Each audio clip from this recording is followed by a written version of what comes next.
Dover is a medieval castle founded in the 11th century on the coast of the English Channel, sometimes called the Key to England due to its defensive significance.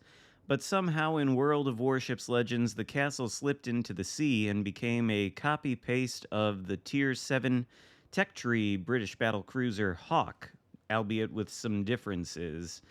This is a ship, of course. It's not actually a castle, it just looks like one. And it is a premium copy paste of the Hawk.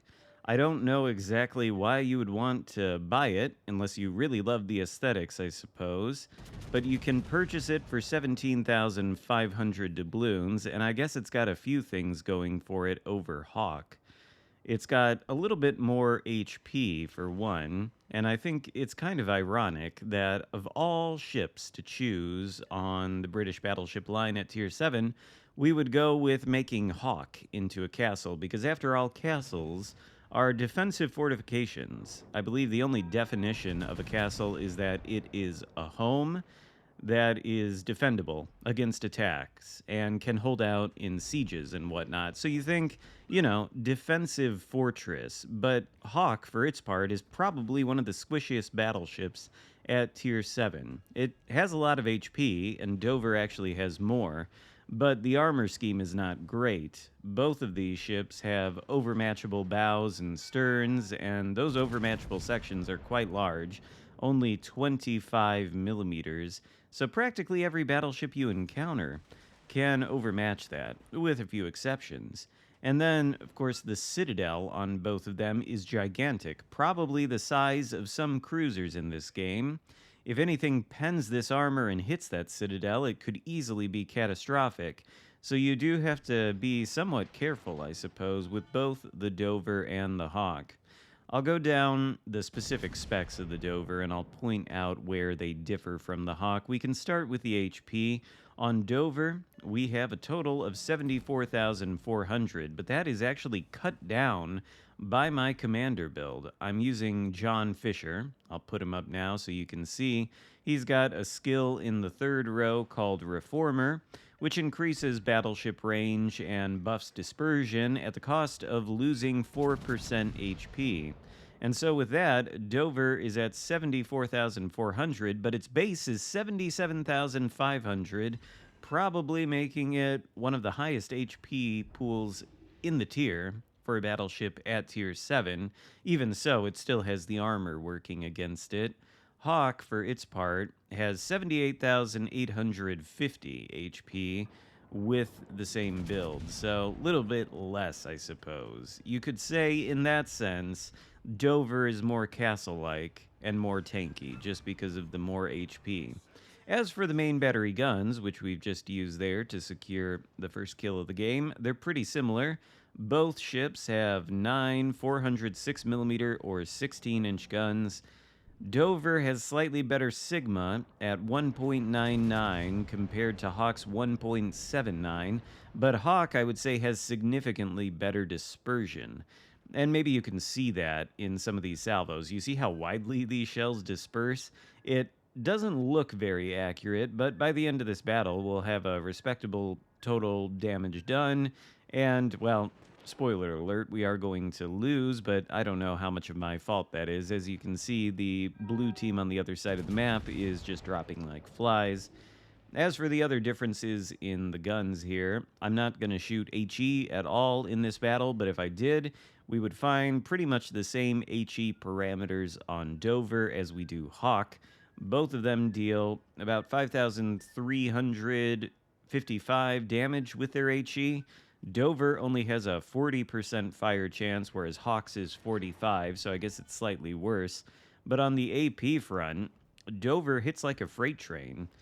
The maximum AP damage, and keep in mind this is with a skill like gyrating drill bits influencing the numbers, we have a maximum AP shell damage of 14,969. That's probably one of the highest at the tier. It's nearly approaching 15k, which is pretty close to Georgia's base AP damage. Of course, Georgia can get up into the 17,000 range and just dwarf Dover in terms of that, but still, that's pretty hard-hitting guns, and the penetration's really good. The Dover maintains 533.8 millimeters of pen at maximum range, and these guns with this build range out to 21.7 kilometers, a lot longer than most battleships. They also reload in 26.1 seconds with the reload mod. So that's really good pen for really long range. And of course, the AP, like most British battleships, is short fused. The thing has secondaries as well. They're not worth mentioning or building into. As for the torpedoes, both Dover and Hawke have them. They each have 4 torpedoes in single tubes, I believe 2 on either side of the ship. And on the Dover, these torps range out to 9 kilometers, whereas Hawke is 8.5. But both of them have similar specs, or actually the same specs, in every other respect. The torpedoes go at 61 knots, they have a relatively quick reload of 80 seconds, and they hit for a maximum simulated damage of 14,862 with a 1.3 kilometer detect by sea. So they're also reasonably stealthy. I don't think we're going to end up hitting a torpedo in this battle, but I suppose the extra range on the Dover is kind of nice. Maneuverability is also a little bit different. Dover does not have an engine boost. In fact, it has a much more useless consumable, the enhanced secondary targeting consumable. There, by the way, is a good example of these guns hitting like a freight train against Rodney. Not exactly that difficult. The Citadel on that thing is very easy to hit when it's broadside. Anyway, the speed on the Dover only maximizes out at 28.4 knots, which, by the way, that is cut down by gyrating drill bits on this build. But with the same build, Hawke can achieve 30 knots, so it's significantly faster. Well, maybe not significantly, but certainly faster. And then the concealment on Dover is worse. You might have noticed that I do have double concealment inspirations. You might say, oh, well, maybe that's why your dispersion isn't so good. Use Azerlane Scharnhorst or something. Whatever, the dispersion is fine to me. I'm not as concerned about pinpoint accuracy as a lot of other people. I'll take the extra concealment, get down to 12 km. I will say, though, that the Hawke is much more stealthy with the same build, 11.5. So, well, I suppose you would imagine a castle would be more conspicuous than a battlecruiser. So I guess there's that.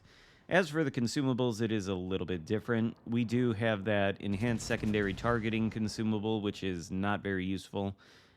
In its place, the Hawke has an engine boost, which I'd say is significantly more useful, but both of them have pretty good heals. Dover has a heal that restores 491 HP per second for a duration of 28. I think Hawke's is similar, if not the same. In fact, Hawke's restores 467 per second for 28 seconds. So you could say that Dover's heal is slightly better. And I'd call both of them slightly improved heals, too. I think a lot of battleships have a little bit less HP restored per second on more conventional heals. Then we've got the DFAA to go with our aggregate AA defense rating of 77. Honestly, I haven't run into too many CVs, so it's hard to comment on how good this thing is at shooting them down, but it does have some AA guns that range out to 5 kilometers, so at least there's that. A little bit more range than, I suppose, some other ships, but I doubt this thing is all that great at shooting down planes. None of the AA does particularly good damage per second. The highest is the 40mm Bofors guns, which do 281 per second, but they only have a firing range of 3.5. Anyway, I'm sure if you use the DFAA on this thing, you can shoot down some planes, but I think the enhanced secondary targeting consumable is totally useless. And of course, Hawke, instead of having that, well, it can use that, but it gets heal, engine boost, and DFAA, or the enhanced secondary targeting consumable, which you would never use on that ship, because it's not a secondary ship. Anyway, the Dover is a strong battleship, I would say, or a battle cruiser. It's not exactly all that survivable in spite of having some of the most HP at the tier. The armor just isn't there for it.